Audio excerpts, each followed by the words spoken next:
Probably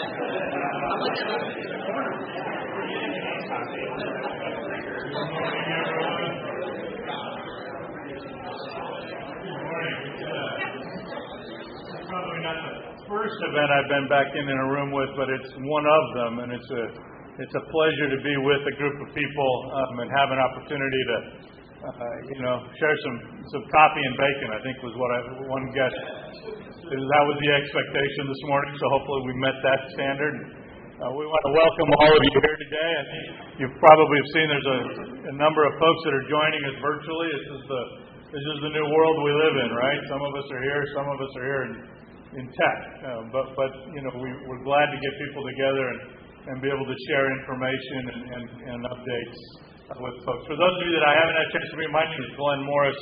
I have the honor of serving as the President and CEO of the Chamber of Commerce here in Santa Maria, and we're pleased to host today's State of the City breakfast, and we want to thank you for being here with us. I want to quickly introduce a couple of dignitaries who are with us this morning. I think you all will know all of these folks, but we want to at least acknowledge that they're here. Obviously, we lead off with our mayor, the Honorable Alice Patino.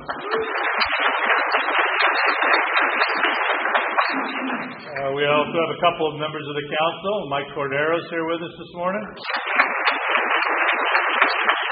We also have Councilmember Gloria Soto. Appreciate her being here. We have Supervisor for the 4th District, Bob Nelson's with us as well, Chair of the Board. And of course, all of you are dignitaries and VIPs in our book as well. Anytime we can get members of the Chamber together for an event is a good day for us. To kick us off this morning, I'd like to invite our Board Chair, Danny Devereaux from Cal Portland, to come up and lead us in a Pledge of Allegiance. So as he's coming, if you'd all stand with us.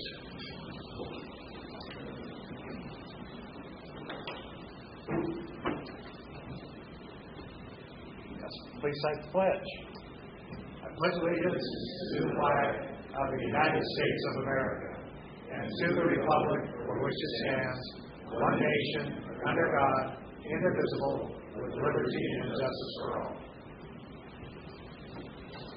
Thank you, Danny. Appreciate that. One of the slides you saw scrolling through, and you saw the banners out in the lobby as you were coming in, are acknowledging our chamber investors. These are the businesses that believe enough in what we're doing as a chamber to invest kind of above the minimum, right, and really provide us with a lot of the resources that we need. We appreciate that vote of confidence that their investment represents. I wanted to give a moment today to one of our lead investors, one of our chairman investors in the chamber, the Santa Maria Airport Public District, which in a way is our host today, right? They own the land we're standing on, if not the building that we're in.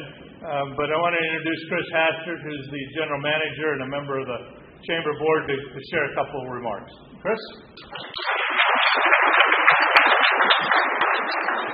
Good morning, everybody. We do not own the building, so if the owners are here, I just want to clarify that. Thank you, everybody, for coming out to the airport this morning. And I just want to give a really quick update on the airport. Hopefully, it will complement what the mayor and city manager are going to do for the city. We like to think we're a part of the city, although we are a separate district. But we do definitely cooperate with them on a lot of different areas. So just real briefly, it's been very quiet at the airport other than the fire tankers flying out of here. And so I just wanted to let you know we are still very focused on airline service here in Santa Maria. And so the pandemic really affected us. We had flights announced with United to LA, San Francisco, and Denver that were supposed to start last year. We're actually very fortunate that those didn't start because we would have been on the hook for a lot of revenue guarantees and money that would have been sucked away very quickly because the business travel went down. So we still reach out to all of the different airlines. We're still trying to schedule headquarters meetings with them right now. The fact that they're not even working in their offices at the airlines shows us that the business travel is not picking up as fast as we would hope it to be. But we're still definitely focused, and we'd also like to thank Glenn and Suzanne Singh and Jim Bray, who are on our air service team, to help make that happen. So we will be continuing to meet with the airlines. We are still very much in touch with United Airlines. They haven't given up on Santa Maria, but they're just taking a pause. And we're reaching out to all of the other airlines. So this isn't my show today, but if you have any questions, I'll be available afterwards. I have cards, or go to santamariaairport.com. My contact information is on there. Looking for any feedback you have on business travel and your needs, and we'll relay that to the airlines. Thank you.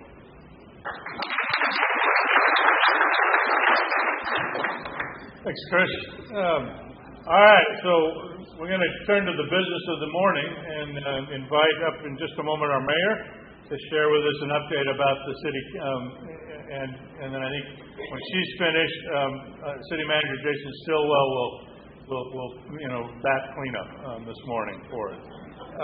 We will take some questions after both of their presentations, and just as you're starting to think about how that's going to work, in order to make sure that not just the folks in the room, but also our friends online can hear the questions and understand what we're doing in the meeting.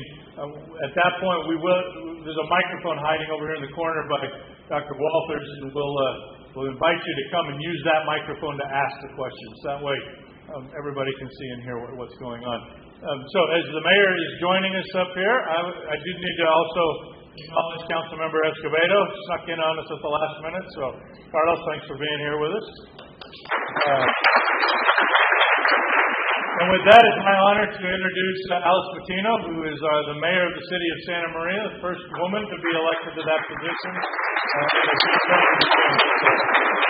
Mayor, good morning. Good morning. There are a lot of VIPs in here today. It's really nice to look out. And can you hear me okay? Okay. No? I heard a no. Okay. I know Glenn's voice is much louder than mine.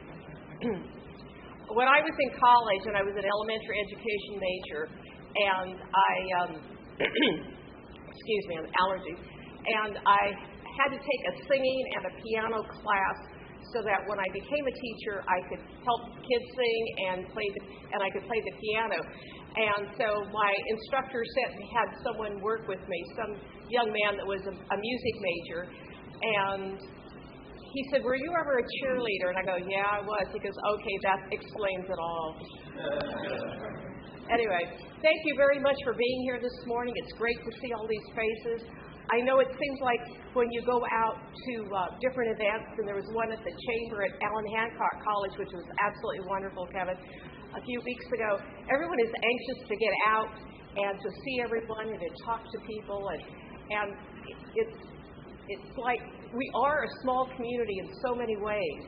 And to be able to exchange the things that we're doing and what's going on rather than on a Zoom. And we've all heard funny stories of the Zoom meetings, and we probably have all been involved in some of those funny stories in the Zoom meetings, but it's really nice to be back here.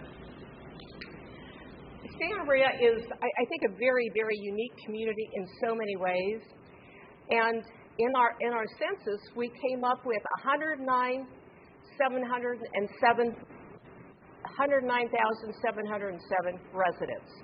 We all know there are more than that in the city of Santa Maria, but that's what the census is telling us. And many thousands of businesses here in Santa Maria. So this time every year, we sort of pause and we look back over the previous year, which has been a different year and a little difficult for some of us. And it's all the twists and turns. This is the first time that we've ever encountered something of this magnitude happening to us. I can remember going on a radio program one morning, and I had called somebody for information that I needed, and he gave me the number. 20 minutes later, when I finished, he called me, goes, "Alice, they've changed the information." It was so fluid, it just changed, everything changed constantly. So one thing you would say right now, 20 minutes later was not accurate, and you can get called on that. But we in Santa Maria tried to make our adjustments here to address the residents here and the population here. When some people were closing down their parks, we said, no, we need to keep our parks open. We have a very family-oriented community. We have a lot of people with small children. They need to be at the parks. They need to be outside because they do live in situations where there are more than one family in a home. And so we at the council level, wanted to make those adjustments because we thought that was important for the city of Santa Maria. The theme I chose for the State of the City is Santa Maria Strong, and that was the parade theme this year at the Elks Rodeo in September. And it really rings true because Santa Marians are really, really strong people. They are doers. We don't sit around and talk at a meeting and anguish and wring our hands and then have another meeting to discuss the same issue. And moving forward here, there are pockets of challenges that we've all had and more challenges to come. You know, last night at the city council meeting, we had to vote on our rates on our waste disposal. And it's really sort of interesting, and Council Member Soto brought it up. Well, if we don't pay it now and keep up with it, we're going to have to catch up later. And yes, we will. And so Santa Maria has always been a pay-as-you-go city. So when we opened up fire stations, when we opened up our library, when we opened up our transit center, they were paid when we cut that ribbon and went through the door. That was paid for. And we figured out how to do it as we went along. I really don't get tired of repeating that Santa Maria continues to be fundamentally strong, growing financially, very stable, and very safe. I'm pleased to report that for another year, Santa Maria continues to build a community that our current and future generations are proud of. We put a lot of emphasis on wanting future generations to be here and to stay here in Santa Maria and also make this community. On my Mayor's Youth Task Force, I talk to these kids and tell them, what do you want your community to be? Because this is your community. And if you don't put the time into it, somebody else will. And you may not like what you see, but this is your community and you have to work in it. And I don't have to tell all of you out there because all of you are working in our community. Santa Maria is a city that is very attractive in which to work and live, and we continue to build a community that is current and future generations. Is it louder? Oh yeah, maybe it wasn't even on.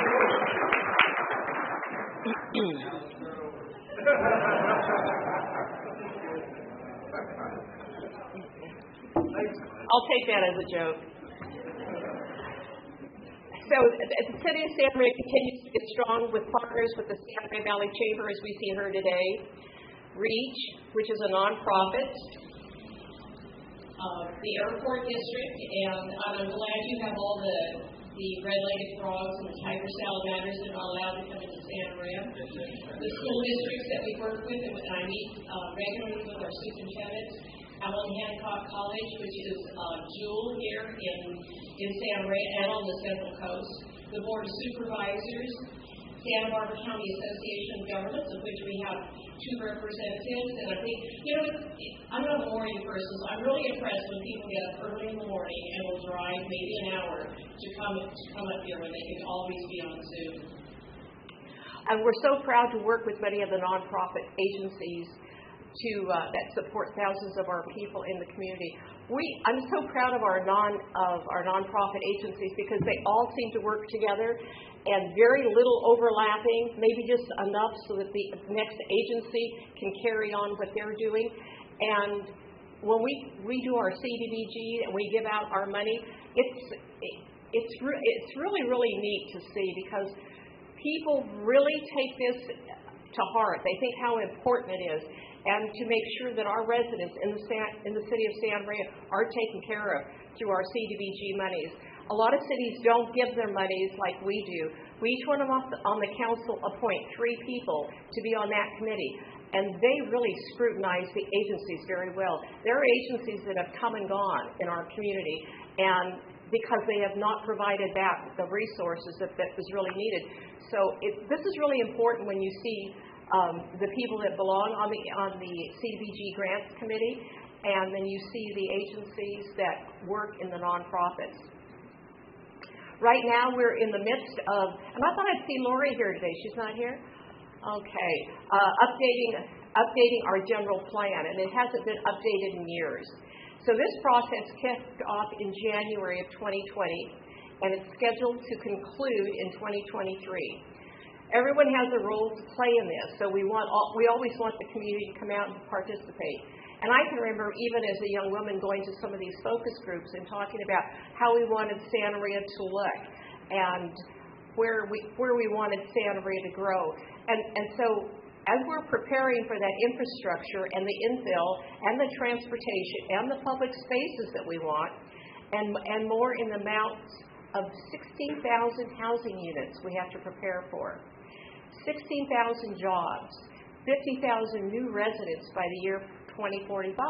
We also have to ask ourselves, how do we want to grow? And how far out do we want to grow? And those are questions that this generation, not just this council, but future generations and councils are going to have to say, hey, maybe we just don't want to be like maybe Santa Barbara. Maybe we don't like to be like Orange County. Haven't you ever noticed all the people from Orange County move up here? And then they want to change us around to look like Orange County. And I think it's really important that we decide how we want our community to grow. Do we want to just stack and pack people into buildings and say, okay, we've housed you? Or do we want more of a quality of life? And I would say we've got a lot of families right now that are living in congregate homes. And to me, to have a quality of life, they need to have their own space with their own yards. I can't imagine as a young mother having to wait to go to the park, take my 2 kids to the park, when it was convenient for me. Instead, I could just put them out the side door and they could go play in the yard. And I think all those things are important for us to address. I've already raised my children, but we have young mothers, we have young families who want to be able to live in a space that they can call their own and they can raise their children their own and they can afford to live here. We heard last night at our city council meeting many people talking about the affordability. Affordability is something, and I think I've been saying it for years, on the Central Coast, it just isn't there. We keep getting mandates coming down from Sacramento, and these are unfunded mandates. And we had to deal with one last night that increases rates. And it's just that little bit of increase, whether it's in food, whether it's medical, whether it's transportation. I still can't believe how many people vote for the gas tax. And that impacts our daily lives. And look at gas right now. I could never have dreamt that it would ever get to the point that it is. All those things that we don't have control of, but yet people think we do at the city level. But at least we can control the future of our city and how far we want it to go and maybe how high we want it to go. Housing is the biggest challenge I think we face in the state of California. And more that's being taken out of local control. And it should not be taken out of local control. When housing developments do not have to go before the Planning Commission, do not have to go before the City Council, and can just be built, I think is fundamentally wrong. And we're seeing that more and more. And this is what's coming down from the state, and we have to deal with it. These are the cards we're being dealt, and then we have to handle that. A couple of years back, and I always talk about this, the county built an affordable housing complex in Santa Maria. It's on North Depot Street, and it's for low income. And it's a great place to be able to start off and raise your family. But the cost of that was $37 million. 80 units. That is $462,500 per unit, which is higher than the median house here in Santa Maria. That is fundamentally wrong. And that was built with federal, county, and state and city funds. Most recently, and you're aware of this, and Chun knows this very well, but the state of California imposed accessory dwelling units, so commonly known as ADUs. And I was in a group of people the other day, and I said, I just hate those ADUs. And, of course, 3 of the people in that group had built ADUs on their property, and they love them. And so those are the backyard houses. And I can see having it as we're getting to age out, and maybe you want your parents to live back there, or maybe your college-age kid after he finishes school, or maybe not. And they could be attached or detached to the house. And they can be located on a lot with proposed or existing primary residence. So what the city council did is that we said, okay, you have to be related to the person in the primary residence. Well, a year later, the governor says, no, you don't have to. You can use it for anything. So there again, our local control went away. ADUs are another way that the state is addressing the serious lack of construction and shortage of affordable housing. The ADU applications must be approved within 60 days without a hearing or review. And I get calls from people saying, the guy down the street is putting this in his backyard. Is that legal? And I go, yeah, it's illegal. So we have approving the ADUs at a very rapid pace, about one per workday. And so we are on pace to approve 400 this year. I go on a virtual, it's amazing all the virtual calls and meetings you can go into, which you learn about different parts of California. And I go on this one, it's called Livable California, and the meeting is on Saturday mornings, and it goes from it's scheduled from 10 o'clock to 11. It usually goes till 12:30. But there are people from all over the state of California, and you've got this diverse group, and it could be people in the Sierra Club, people in planning, people that are retired, and they are complaining. They are all complaining about the way our state government has taken away our local control, because they want to control what goes on in their communities. And so it's not just us here, it's not just me, Alice, saying this. This is all over our state, that people really want the local control. They want to have control over the way their community grows. I was on a virtual meeting the other day dealing with homelessness. And again, it's really great that you can do these virtual meetings and talk to people up and down the state. But some of these bills that they pass are great for San Francisco or maybe great for Los Angeles. But it's hard to make them fit here in Santa Maria. And again, it takes away our local control. And the governor also signed Senate Bill 35, which requires cities and counties to meet state mandates with housing construction requirements. And we anticipate a five-story senior housing development with 160 affordable units will be built starting this year or next at the north corner of Santa Maria Way and Miller Street. We're receiving input right now, public input about the future city council district lines and how they should be drawn, and we're in the middle of doing that. And so as we've grown and we're waiting for all the numbers to come in for Santa Maria, we will be able to formally draw those lines. Come to the meetings, come and give input on how you want those lines drawn. Every 10 years, the local governments use new census data to redraw their district lines to reflect how local populations have changed. And Assembly Bill 849 requires a city to engage its community in the redistricting process. And so we hold these public meetings and providing public outreach. It's amazing of the people who have said, I've never heard about this. And we try to do as much as we can to outreach to our community to let them know and to come and to respond and do their input. This is the first time the city is required to participate in the redistricting process and redraw its city council district maps. The current maps were adopted on May 16, 2017, after the city launched the process to convert its council member elections from at-large voting system to a district-based process. This is really great.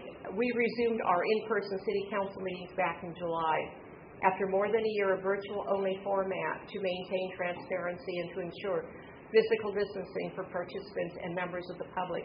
So it was really different doing them virtually. But to have people back, it's really, really nice to have people back in the council chambers now. We value the interacting, the face-to-face with our residents again, and we really want the public to attend, to be informed, and participate in the decisions that do impact our city.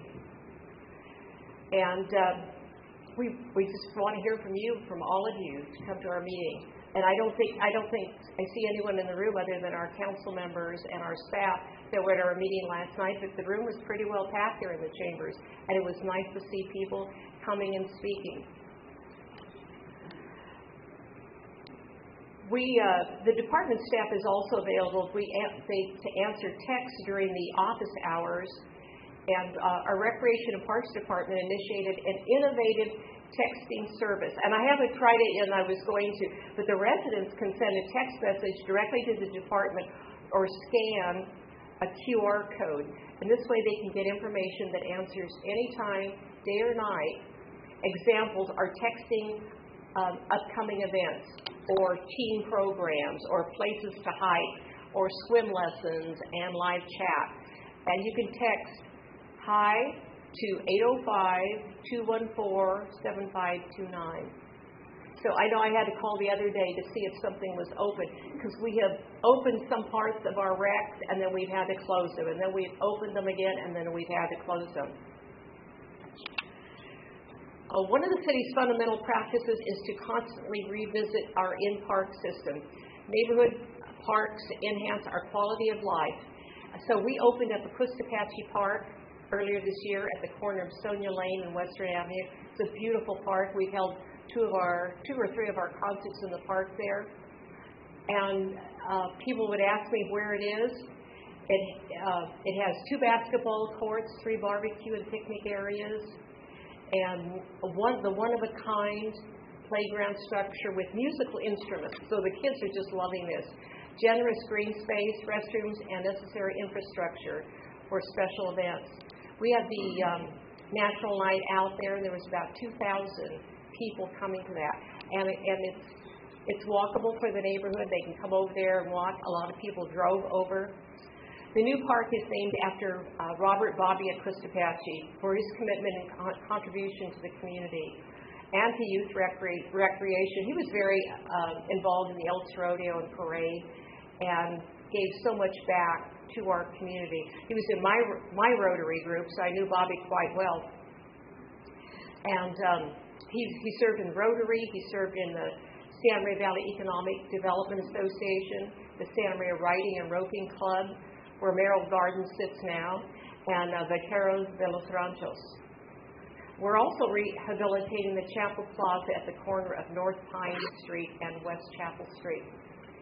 The Chapel Plaza would create a new landscaping and a multi-use parking and recreational venue and a neighborhood gathering place. And it will have a stage and have lighting, seating, game, and musical areas for recreation, and also leisure activities, and it's close to the downtown. The plaza will be open daily for public use and for planned recreation events in the evening to include food trucks, concerts, recitals, presentations, and fun family nights. Back in August, we launched the Public Library's Bookmobile, which is an effective way to deliver library materials to the underserved neighborhoods. So our Bookmobile would drive around Santa Maria. And it regularly drives 4 days a week to multiple locations throughout the community. Santa Maria this year brought back its famous Elks Rodeo and the colorful Elks Rodeo Parade. And I know there was a lot of angst about that because you would have large groups gathering, but it didn't have the negative impact that maybe we thought it would be as a super spreader. So it was good, and people were glad to be back. I went on, Friday night, and it was just packed. This is the 78th edition of the rodeo, and that was held on Labor Day weekend, which was a different time. So you already had people that had planned to go someplace else or were involved in different events that didn't show up. So it wasn't as large. The parade wasn't as large as it used to be, but it still had that hometown feeling, and it was great to be out there. There weren't a lot of people out on the route. In fact, people asked me, are we going to have a parade this year? And a lot of people didn't know that it was actually going on. So, and I'd like to think that was the reason you didn't have as many people at the parade, on the parade route. This weekend we have the West Coast Customs Car Show, and that's going to bring the cruising nationals to the Santa Maria Fair Park starting October 22nd. You're going to have that cruise down Broadway, South Broadway, from 7 to 9. And if you just come and mill around and you look at the cars that are parked at the Santa Maria Inn, and the cars in the cruising are only a portion of what's going to be here. If you go to the fair park, they'll have vendors there. They have people doing pinstriping on the cars. You have all kinds of things going on that I'm not a car enthusiast, but I love to go and look at these cars. I just think it's amazing. Year before last, I met this woman from Oregon that drove her car all the way down here, and she was so excited. She was one of the drivers in the car show, and this was her car. So it's not just a men's only thing. I mean, there's a lot of women now that are getting involved in this, and it's really exciting to see. We have participants registered from New York, South Carolina, Texas, Florida, and Washington. I heard Penny Pichette, who is the queen of the car show that puts this on, that she has a couple of people she had just got off the phone speaking to, and they were from Japan, and they were coming over. You're going to see people from all over the world. Carly Engel is always there because he wants to see who else has a VW that he can go and buy and refurbish. The Downtown Fridays are back. Thank you, Mr. Carcari. It's family friendly. If you go to the Downtown Fridays, you're going to see families there relaxing, enjoying the music, coming to get something to eat, and it's just so nice and mellow. And if you haven't been there, you really, really need to go. I think it's a real treat. I used to love to go and buy a lot of the vegetables. The peaches that they would sell there taste like real peaches that you'd get from the valley. It's just a nice, pleasant evening. I don't know that all the years that it's been going on that we have ever had one incident that has been negative.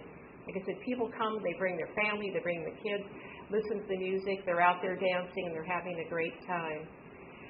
We have more public art that's going on. We have our traffic signal boxes. I get complaints on some of the art that is on the traffic signal boxes, but these are all local artists who are selected to put their art on these boxes, and they paint it very, very colorful. We have some creations on Donovan Road and Alvin now. We have more businesses coming to Santa Maria. A Tesla supercharging station under construction at the Santa Maria Town Center. The parking lot there along Main Street. The new Kia car dealership opened this month. They're making sales, large inventory of vehicles. And this is at the former Toyota dealership. And you know that you've seen Toyota that's moved across from Costco. And it's really neat to see all the moves happening in Santa Maria. You drive up and down Betteravia Road. You can go any place you want to eat, everything from healthy to non-healthy, and those in between. Arista is a new tenant at the Santa Maria Public Airport, and it's a maintenance form. It has enough customers on the West Coast to merit a West Coast location. That's great for Santa Maria. And the Chamber of Commerce, thank you, helped them do that. And they work on the Black Hawk helicopters. They have 10 technicians and would grow to as many as 100 highly skilled positions and the head of household jobs. Our city manager is going to speak more on the business climate here. We are so proud that many businesses weathered this past year, and it was really tough, and it was especially tough for the restaurant businesses. I know that it's not easy recruiting and retaining employees, and it's a larger challenge even staying open today. You don't know what restaurants are open. We're experiencing this as a city. We've had to close. We try to stay open and keep people in their sort of little niches, and that's been sort of hard to do. It's amazing how you can get really creative on still keeping your business open and still being able to adjust to what's going on in all of our lives. I will conclude by saying this has been a year that we've supported our neighbors and our businesses. I've been attending meetings at the Rancho Bowl when all of our businesses that are in restaurant businesses have been talking about how challenging it is for them. We just don't realize that a lot of times they can't get enough employees to come to work. They're sharing employees. If they're not open at lunch, they're sharing employees with other businesses, and the camaraderie and the working together is just within that small arena of businesses. And those relationships, I'm sure, are going to move forward. 2020 and 2021, I'm sure you're going to look back and look at this. They were not typical years. And I really want to thank our city employees and all of our public officials for their service and support and friendship, and how we've been on meetings together in the county to help support one another. Our city employees have been great. They've figured out how to make things work. It's difficult in recreation and parks, and how silly I thought sometimes in how we had to sanitize the area around the swimming pool when there's chlorine in the water. And it's been really different, and different attitudes, and how we each address those attitudes, and whether it's the masking, whether it's the vaccine. It's really been a difficult year for a lot of people, but the adjustment, I think, is really important in how we work together in Santa Maria. At this time when we see cities that are in so much chaos and everything, we're not seeing that. We are not saying we want to defund our police. Our police department is so important to us. And thank you.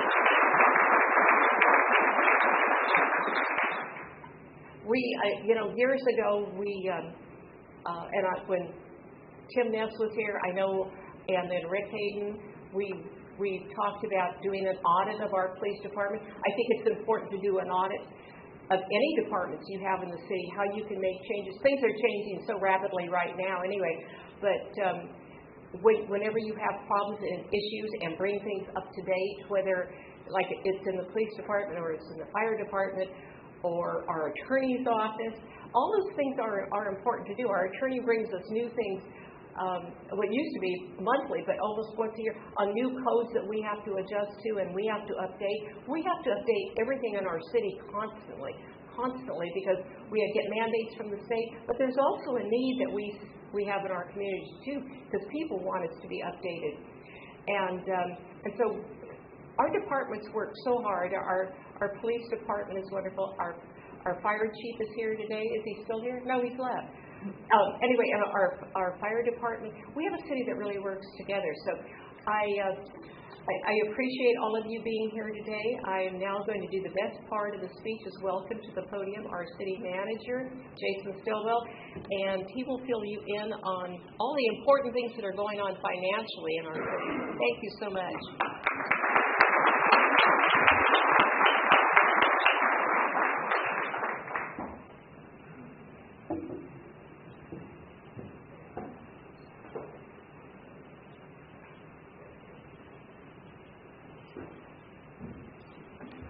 Good morning, everyone, and thank you, Madam Mayor. I think, as you heard from the Mayor, there's a lot of positive things going on in the city. There's a lot of wins we're celebrating, and all of us have had a lot of things to adapt to during the last couple of years. The city's no different than that. I'm here to say today that the city is holding up well. We have adapted. We're remaining strong. We have our challenges, and one part of government is be able to adapt to challenges and hit challenges head on. And I'm here to say the city does tackle our challenges, and we are looking forward to be able to continue to keep our city working well and improving our city to the extent we can. Throughout the year, we did see a lot of changes that we had to make, from masking up and changing to different health orders, having our businesses closed, having our businesses reopen. A lot of changes we went through. What the city was able to do was we worked out to support our businesses. We were lenient on our sign codes. We were focusing on educating our businesses on the health orders rather than enforcing the health orders. And when the pandemic hit, it hit all of us. We wanted to make sure that our residents were still able to go to work and be able to go to parks and continue their lives to the extent they were able to and remain safe. We were able to encourage restaurants to be able to adapt and have al fresco dining. And we gave our hotels an extra opportunity to be able to pay their fees. We were able to help our people late on their water bills be able to pay their water bills late. So the city did a lot we could to be able to get through these last couple tough years, and we'll continue to do what we can. And even now, we're still really trying to support our businesses. It's still tough for a lot of them. The economy has changed. Some businesses have come back. Some are maybe going to adapt away. Some type of businesses are going to adapt away, and we want to be here to help support whatever comes next. We did also adopt and later rescinded a temporary eviction moratorium for residential and commercial renters affected by COVID-19, and we provided them with resources for assistance with rent and with utility bill services. The city never did close during the pandemic. We did adapt, had some online services, but all of our businesses, all of our offices are now open. We put in the plexiglass and the other mitigations to be able to continue working. So that was one thing important for the city and the city council was for us to remain open, continue serving you all and the community, and be able to pivot the work we do from either physical at the table to digital online or ways for people to continue to provide, get the work they need from the city and to be able to help with their lives. One thing we did our city hall's built in the 1930s, and so it was a difficult building to adapt. And so while most of our offices were able to more easily put up plexiglass, or instead of having 3 workspaces, put in 2, the library was able to spread out. It was really tough for utility billing. If you ever came to City Hall and got a business license or paid your water bills, it tended to queue up down the hallway with a long line, and you'd go in this small area to be able to pay your bill, and it was pretty tight in there. So that was one of the more difficult areas for us to adapt to. So what we did is we created a City Hall annex across the street in what was the old fire station years ago, and built a new finance office over there. And so you can go in now, there's entrance on one side, exit on the other, a queues through kind of like a bank or any other place that we will go and do transactions. But it's allowed people to be able to continue doing their in-person business licenses or bill sales and be able to stay safe in doing that. And then we'll remodel City Hall. We're in the process of remodeling City Hall as well, spread that out and make sure that's available for the public as well. But it is open now. Our community does look for us for leadership with the expectation we'll be here for them today and tomorrow. And we are working to continue to stay open for business. There's a lot of development activity going on in the city, like the mayor touched on. One thing we're really proud of is A.T. Still University. The first class is underway with 90 students in the med school now over at the Coast Hill Plaza building on Betaravia. And those 90 students, at the opening, they calculated that the 90 students will have an estimated 10 million patient contacts during their careers. And the healthcare education is a great business model for our community. Obviously, the demographics in our region, there's a lot of need for healthcare. We are a healthcare center for the region. My mom is, of the age where having healthcare close is helpful. We have an underserved healthcare population with our farm workers and other folks that aren't able to afford healthcare. So we're very fortunate to have a medical school here in Santa Maria. It's their third campus, first one in California. They started in Missouri 106 years ago or something. Have another campus in Mesa, and now we're proud to have them here. They said they'll be here for the next 100 years or so. So we're proud to have A.T. Still. Also, we have Hancock expanded their college education through the new Promise Plus program. And the program allows any student taking 12 or more units free tuition and fees for the 2021-2022 and the 2022-23 academic years, regardless of residency. And as of fall 2021, nearly 1,400 students have already received the Promise Plus through Hancock. All right. Thanks, Kevin.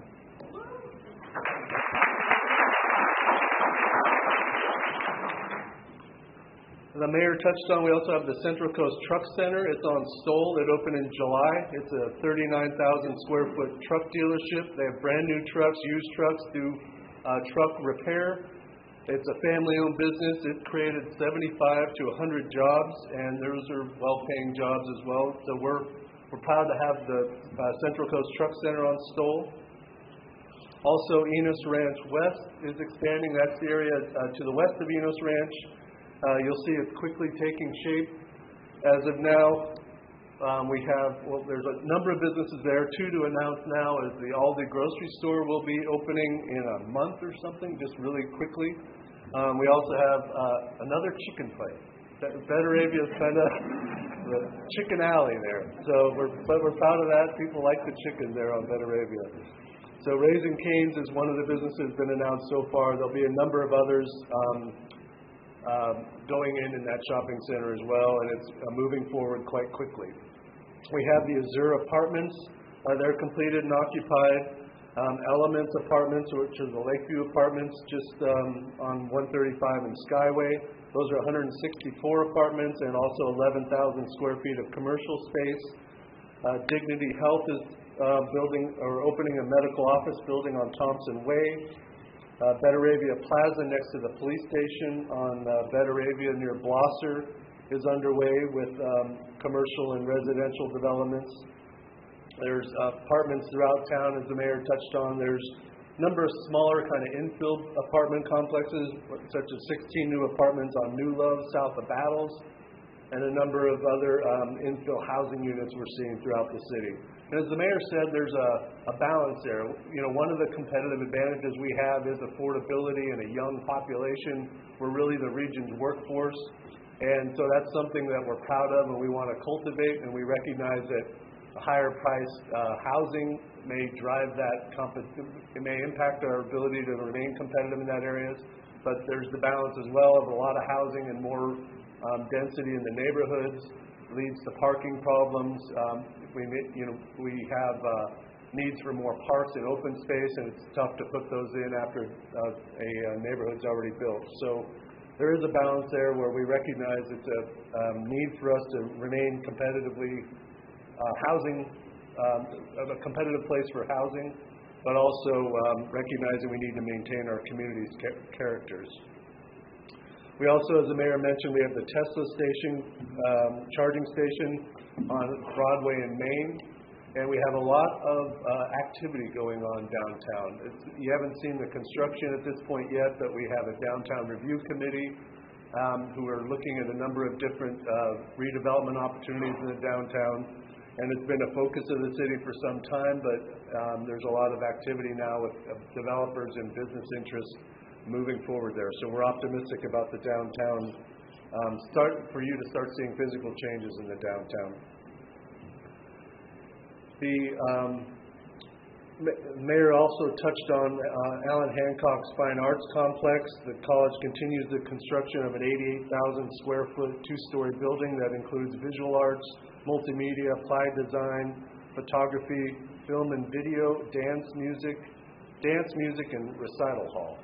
And so the Fine Arts Complex was provided by the voter-approved bond measure I and the California Community College Chancellor's Office, and also a lot of support from the community. So that'll be nice to have as well.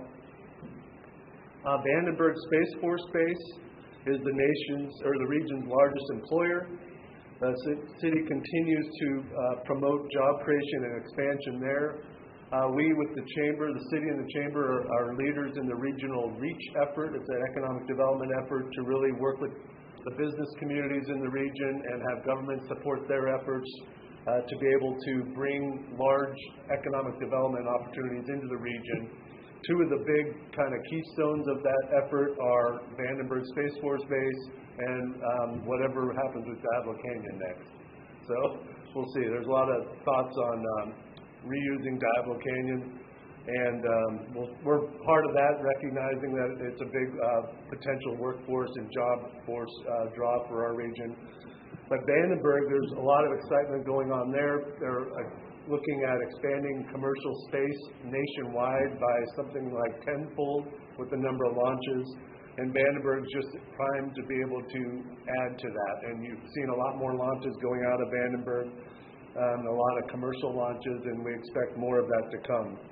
So the goal with our support of Vandenberg Space Force Base is to develop a plan and identify all the projects that need to be completed to have the infrastructure in place to really encourage additional commercial launch. And it could be hundreds of millions of dollars over time and number of jobs.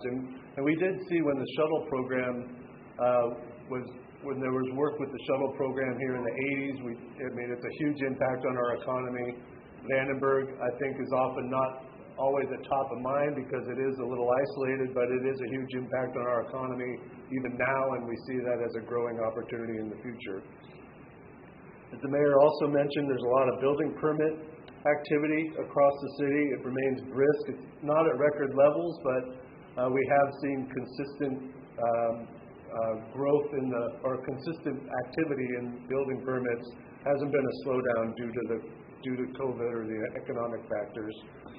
About a decade ago, we saw 250 or 300 new single-family homes built annually, but now ADUs are predominantly being built, and those are, part of it is the state laws, as the mayor mentioned, has evolved to allow people to build more ADUs. Part of it is also the demand for housing and not being able to build more housing with new big subdivisions or the time it takes to do that. But also we have a lot of larger lots in town, especially in the older part of town, and they have alleys in the back, and they are conducive to putting ADU units into the back of the lot with a frontage onto the alley. The housing market is red hot. We're seeing continued price appreciation in Santa Maria. 2 years ago, the median home selling price was $397,000. Last year it was nearly 9% higher at $430,000, and this year it's another 9% higher at $450,000 for a median home price. The Santa Maria housing market remains strong with year-to-date median sale prices of $450,000. That's up 9.4%, and the median sales price topped $500,000 in the month of August. Zillow states that the median sale price in Santa Maria through August was $528,000. So it's quite a change, and the impacts of those housing prices drive a lot of changes in our economy. So it's something we're tracking quite closely. It's a remarkable statistic given also how long houses stay on the market. In the 93458 zip code, the houses stay on the market for only 11 days now, compared to 37 days a year ago. In the 93454 zip code, they also are only on the market for 11 days compared to 17 days a year ago. And the home prices are surging everywhere. The statewide median price for existing single-family homes reached a staggering new record of $828,000 in August. And, as I alluded to, the housing price increases are a concern. We want to remain a regional workforce, a place where the regional workforce can live, and rents are increasing, and it's common to see even apartments commanding more than $2,000 a month rent. On the job front, we're looking at climbing out of the pandemic. Unemployment in Santa Maria jumped from one record to another. It was 3.8% in September 2019, and then it soared to 16.9% in April when we had the lockdown orders. Santa Maria's unemployment rate continues to improve. It's down to 6.6% as of August, according to the Employment Development Department. There's still about 12,000 unemployed in Santa Barbara County, including an estimated 3,200 in Santa Maria. And, we understand a lot of people are quitting long-held jobs. We're seeing that throughout the industry. It's difficult to be able to hire people. I know the city in the past has had one job for always continuously under recruitment, and that was a police officer, and we have about a dozen jobs now that are continuously under recruitment, meaning that we can't fill the jobs as fast enough as people leave or as the need for that job grows. And we're seeing, as you all probably are, if you're trying to hire people and have employees, there's just a lot of pressures to be able to find the employees, keep them, as folks are either changing their careers, leaving the workforce, or asking for ways to adapt to be able to do their jobs, and for us as employers to be able to adapt to meet that need. Recruiting and retaining employees is a challenge. At the year end, there are 300 weekly unemployment payments, child care, COVID-19, and other weekly payments now. It's part of the challenge that we're having in order to maintain the workforce, and that we're seeing the impact from the workforce. Our bus routes also are impacted, as are the school buses. Having bus drivers is difficult, so we're looking at formulating our bus routes in order to provide the same routes of service but with fewer bus drivers. And as I mentioned, police officers, the police department will have 2 or 3 dozen vacancies here in the next few years. Our library branches, we've had to close or curtail hours in a few of those because of staff shortages, so staffing remains a top concern. On the other hand, This year we brought up two top-notch leaders in our organization. We have a new police chief, Mark Schneider, and a new fire chief, Todd Tuggle, who apparently ran off to a fire.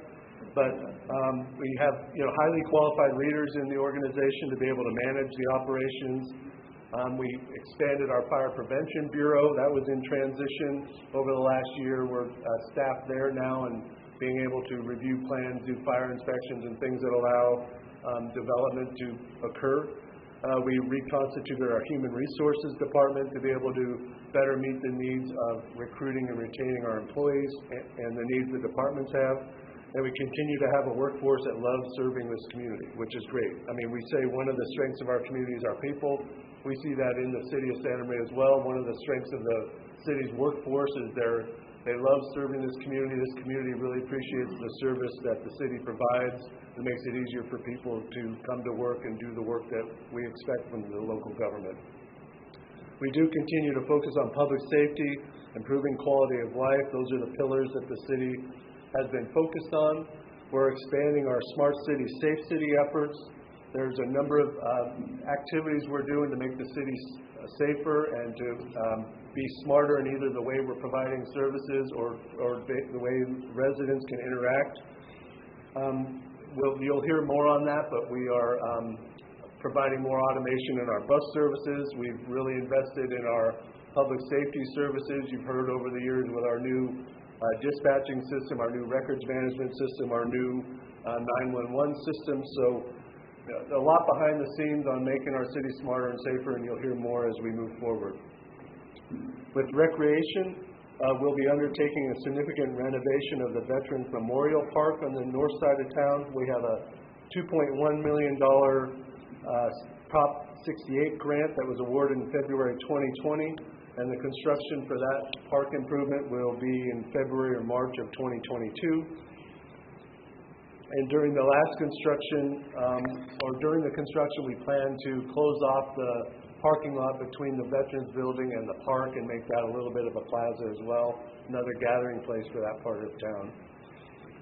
The police department, we continue to have a well-funded, well-operating police department. One of the new tools of our police department this year was the Flock. The Flock is a brand, Flock license plate readers.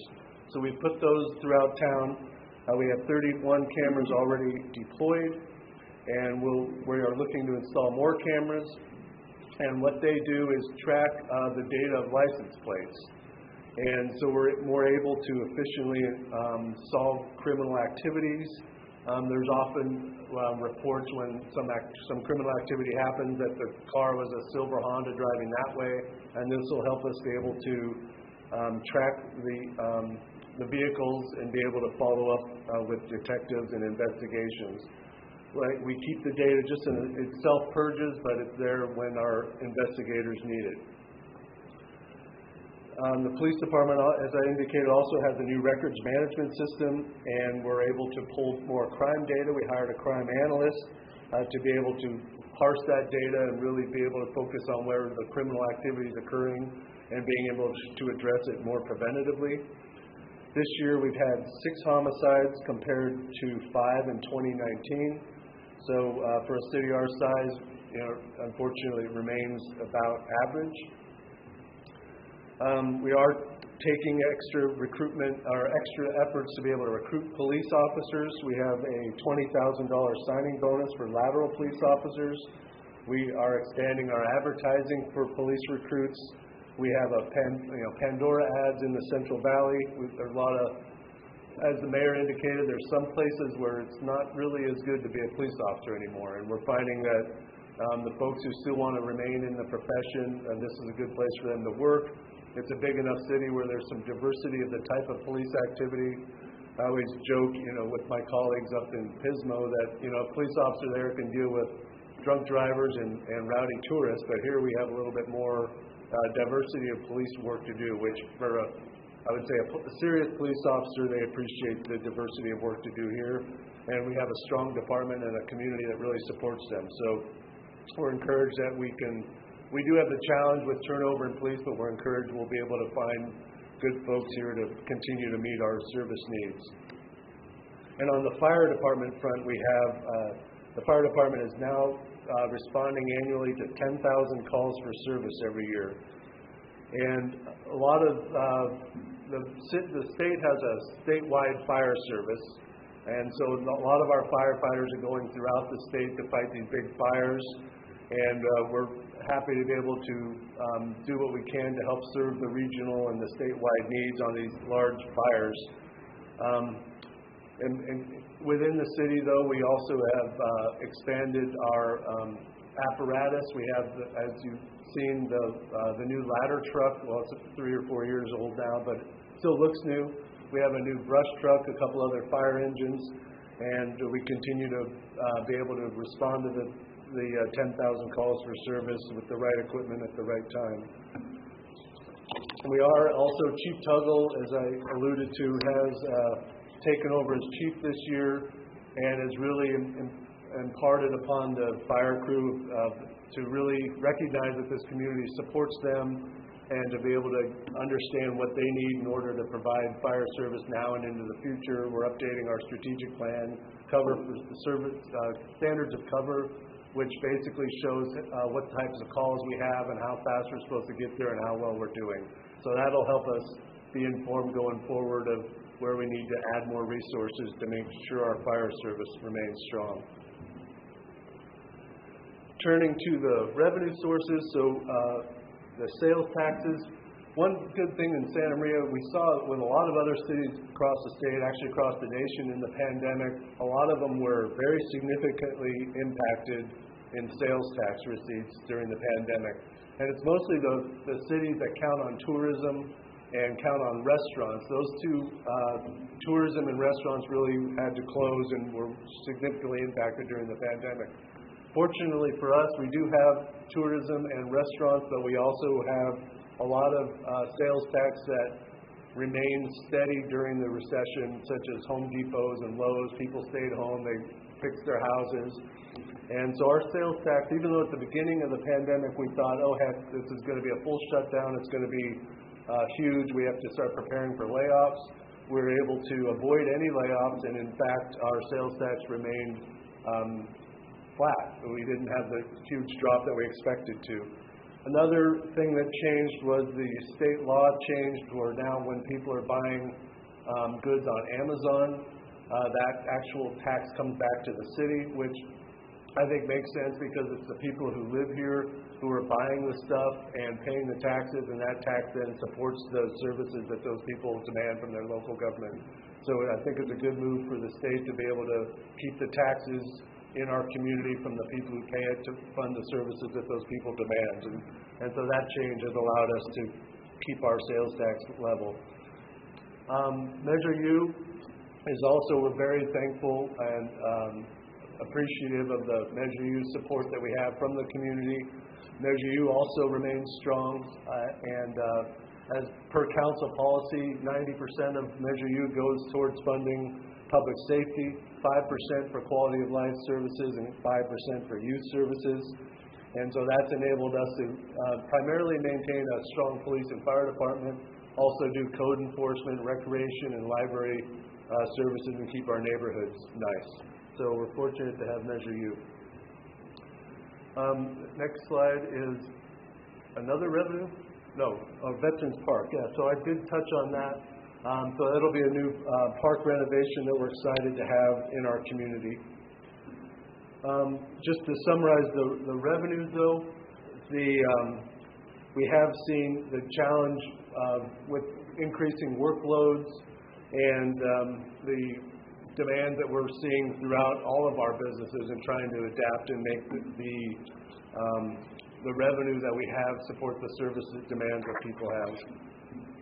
And so this is the flock public safety, the license plate reader cameras you'll see throughout town, but they're innocuous but really helpful for us to be able to follow up on police incidents. You shouldn't forget, though, we do have the Battle of the Badges this weekend.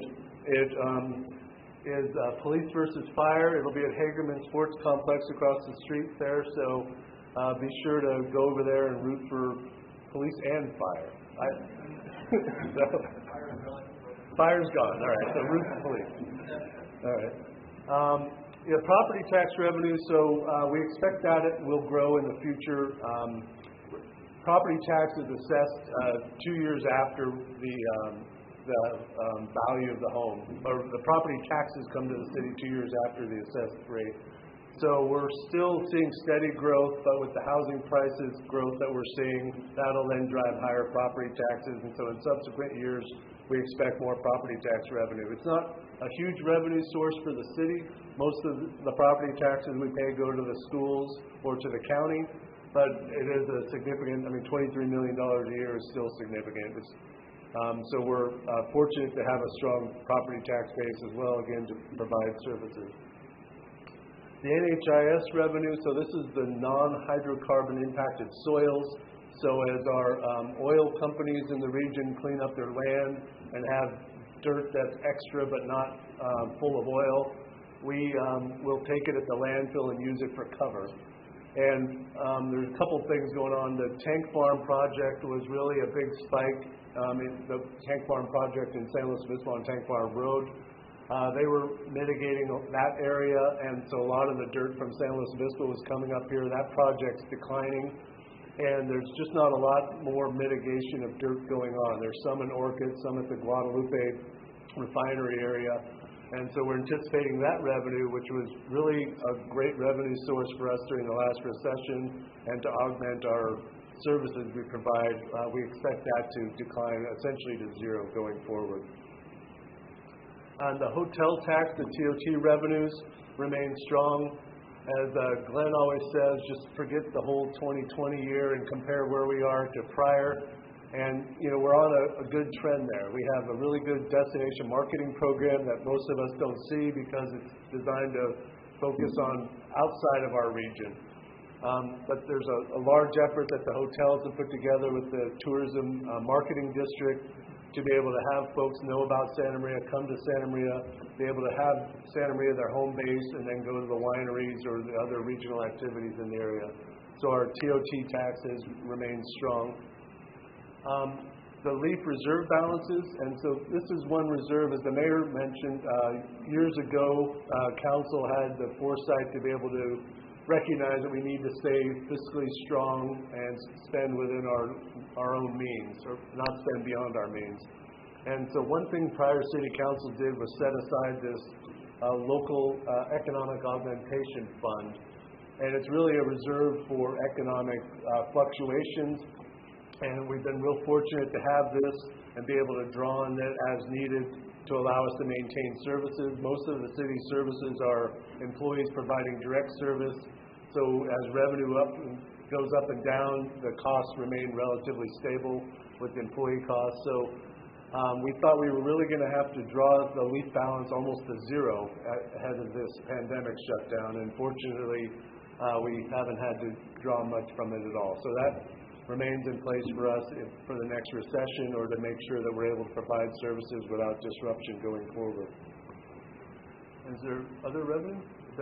Nope, that's it? Okay, so yeah, just in conclusion, city's holding up well. We've adapted to the pandemic. We're here to continue to try to support our businesses and be able to provide the service that you all demand and need. And we're really, I'd say we have a great workforce, people who love serving this community, and we're fortunate to be able to provide work here in the city of Santa Maria. And we're happy to answer any questions.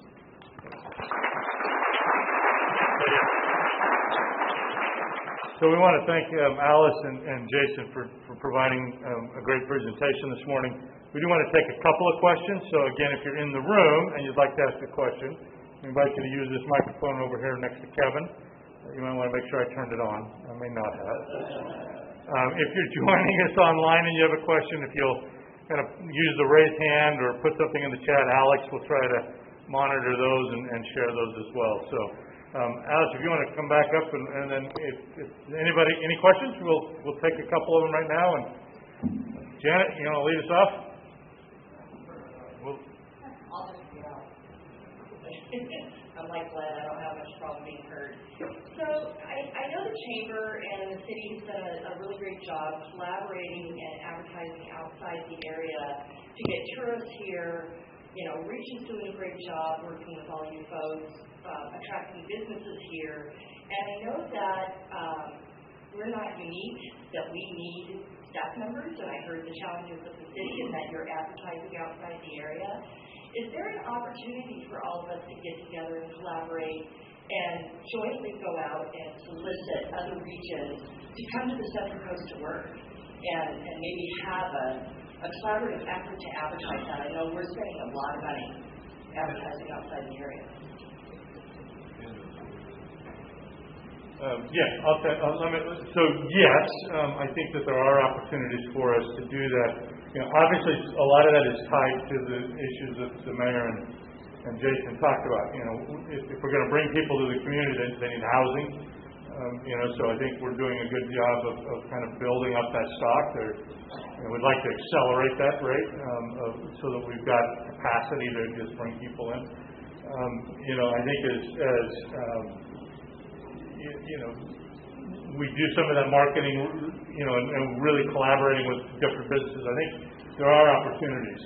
At the same time, I think the other strategy that we are really pushing forward is to uptrain the people that we already have here, right? So, young people that are coming out of our high schools. I think the community college is doing a fantastic job of finding ways to get them skilled and trained so that they're ready to go into our workforce. But there's more we can do there, and I think that's an area that we're talking with our staff and board and our partners at the city and the college and the high school district about.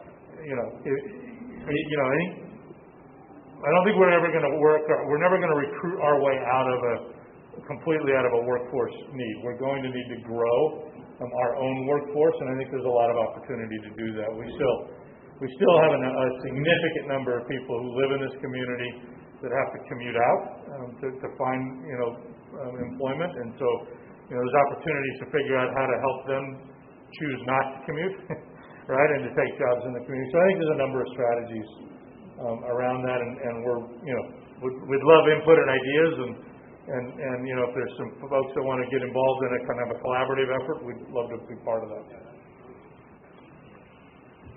So I'd just reiterate what Glenn said. I mean, one gap we see is that skills gap. We have a great local workforce. We have people who really know the community and want to serve the community. We can hire in folks at an entry level, and they're great. They serve well. And once they have to get more specialized in their job, that's where we're seeing the gap. And as Glenn says, we can't recruit our way out of it. There is a lot we have been doing, but it takes time to build that capacity. And things like AT still coming in are huge. We've had a gap. I mean, the health industry in our region can hire the entry level and the lower level healthcare professionals. Having the folks who are trained here was a huge gap, or trained to do the work here was a huge gap. And having AT still here is a big improvement. As Glenn mentioned, having Hancock as a partner here is huge. They've continued for years to try to get 4-year degrees. I know for the city, we hire in great folks. They're here for a while, and they need some kind of a 4-year degree or just a business management degree, and they don't have the ability to spend the time to drive to, which is our actual technical feeder school, is Cal State Channel Islands. And so it's just too much of a burden on our folks. And so having more degree programs here is going to be an important part of it too. And we're doing things regionally in partnership with other cities and other businesses to focus on specific training needs. But all of it takes time, but there's a lot of work already underway. And there's, at least I feel, there's a good recognition of the problem and the gaps we need to work toward solving.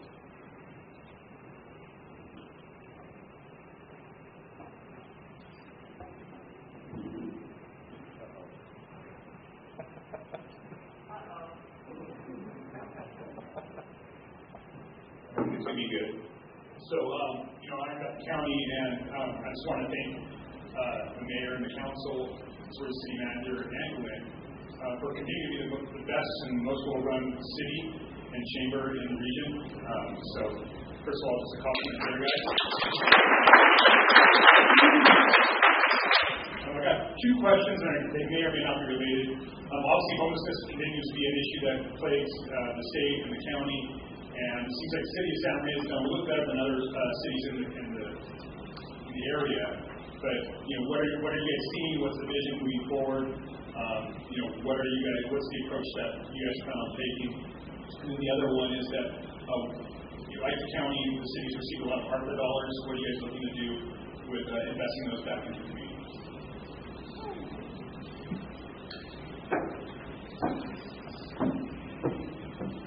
It's almost like having a class of all kinds, and I taught it one period in my life, a class of all kinds of students with different needs. We are going to be lining up someone with our police officers and someone that can deal with mental health, because when we go out to help homeless people, we know a lot of drug addiction, a lot of mental health issues. And so one size does not fit all. And so we have to address each person individually. Some people want to be helped and some people don't want to be helped. And so we try, I go on all these virtual meetings and I'm thinking, some of the stuff they're doing in San Francisco, I don't want to be giving out needles to people. I don't want to be just putting a person in a house and not giving them any kind of support or help to get back to living a good life. And so it's really, really pretty tricky. When it comes to the ARPA funds we're getting, I had a tablet sitting on the passenger seat of my car, and every time I saw something that I thought needed to be fixed in Santa Maria, it got on that list. I think I came up with how many millions of dollars on, give that list to a woman, you can come up with millions of dollars. and then we get the restrictions and the parameters, and nothing that I had on my list made connection with the ARPA money we got. So I think we hired a consultant to help us match those funds to the needs in Santa Maria. So that's really difficult. It's like filling out your 1040. You have to go hire somebody to do it. And that doesn't make sense. But what makes sense from Washington coming to Santa Maria? So those are the kinds of things we're trying to do because we want to use that money. And I know that we're working with SBCAG to fit in broadband. Everyone's saying, broadband, we've got to do broadband. Well, you know what? We got a lot of money for that, but we can't make it work because though broadband is needed here and it's accessible, it is not portable. We noticed this, especially with the schools. We were working with the schools during the COVID. We had kids who needed broadband, who needed to connect in their homes, but the families couldn't afford it. We have to be able to make that connection so these families can afford it and these kids can get educated because they missed a lot of time out of their life. So we're trying to make all those things fit, and we're working hard trying to do it. We're not just throwing our hands up in the air and saying, okay, that's not going to work. It's not going to work for us. That money's out there, and I think we need to be really, really aggressive at going after it. Anybody else? Alex, do we have anything online? Okay. Going once, going twice? Well, thank you again. Let me give another round of applause to our leadership from the city.